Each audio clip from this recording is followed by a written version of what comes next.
ಈ ಬಾರಿ ಬೆಂಗಳೂರು ಬುಲ್ಸ್ ತಂಡದ ರಾಯಭಾರಿ ಯಾರಾಗ್ತಾರೆ ಅಂದ್ರೆ ಬೆಂಗಳೂರು ಬುಲ್ಸ್ ತಂಡದ ಬ್ರ್ಯಾಂಡ್ ಅಂಬಾಸಿಡರ್ ಯಾರಾಗ್ಲಿದ್ದಾರೆ ಅದ್ರ ಬಗ್ಗೆ ಮಾಹಿತಿನ ತಿಳಿಸ್ಕೊಡ್ತೀನಿ. ಚಾನಲ್ಗೆ ಸಬ್ಸ್ಕ್ರೈಬ್ ಮಾಡಿ ಸಬ್ಸ್ಕ್ರೈಬ್ ಮಾಡ್ಕೊಳ್ಳಿ. ವಿಡಿಯೋ ಬ್ಲಾಕ್ ಬಟನ್ ಸಬ್ಸ್ಕ್ರೈಬ್ ಇದೆ. ಕಳೆದ ಬಾರಿ ನಿಮ್ಗೆ ಗೊತ್ತಿರಬಹುದು KL ರಾಹುಲ್ ಅವರು ಬೆಂಗಳೂರು ಬುಲ್ಸ್ ತಂಡದ ಬ್ರ್ಯಾಂಡ್ ಅಂಬಾಸಿಡರ್ ಆಗಿದ್ರು. ಬಟ್ ಈ ಬಾರಿನೂ ಕೂಡ ಬೆಂಗಳೂರು ಬುಲ್ಸ್ ತಂಡದ ಒಂದು ಬ್ರ್ಯಾಂಡ್ ಅಂಬಾಸಿಡರ್ ಆಗಿ KL ರಾಹುಲ್ ಅಥವಾ ಯಶ್ ಅವರು ಇಬ್ಬರಲ್ಲಿ ಒಬ್ರು ಆಗುವ ಸಾಧ್ಯತೆ ಇದೆ ಅಂತ ಮಾಹಿತಿ ಬರ್ತಾ ಇದೆ. KL ರಾಹುಲ್ ಅವ್ರನ್ನೇ ಆದಷ್ಟು ಹೆಚ್ಚು ಪ್ರಮೋಟ್ ಮಾಡ್ತಾ ಇದಾರೆ ಅಂತ ಮಾಹಿತಿ ಬರ್ತಾ ಇದೆ. ಮತ್ತೆ ಈ ಬಾರಿ ಪ್ರೊ ಕಬಡ್ಡಿ ಸೀಸನ್ 13ಕ್ಕೆ ಬೆಂಗಳೂರು ಬುಲ್ಸ್ ತಂಡದ ಬ್ರ್ಯಾಂಡ್ ಅಂಬಾಸಿಡರ್ ಆಗಿ ಆಯ್ಕೆ ಆಗುವ ಸಾಧ್ಯತೆ ಇದೆ.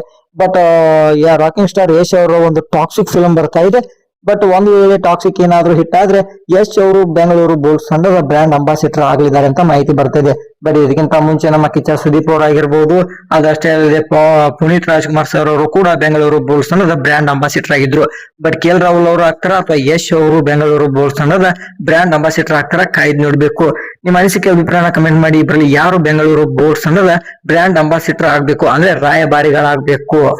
ಇದೇ ರೀತಿ ಹೆಚ್ಚಿನ ವಿಡಿಯೋಗಳು ಬೇಕೆಂದ್ರೆ ನಮ್ಮ ಒಂದು ಪೇಜ್ ನ ಫಾಲೋ ಮಾಡ್ಕೊಳ್ಳಿ. ಸ್ಪೋರ್ಟ್ಸ್ ಬಗ್ಗೆ ನಮ್ಮ ಚಾನಲ್ ಅಲ್ಲಿ ಜಾಸ್ತಿ ವಿಡಿಯೋಸ್ಗಳು ಬರ್ತಾನೆ ಇರುತ್ತೆ. So thank you all.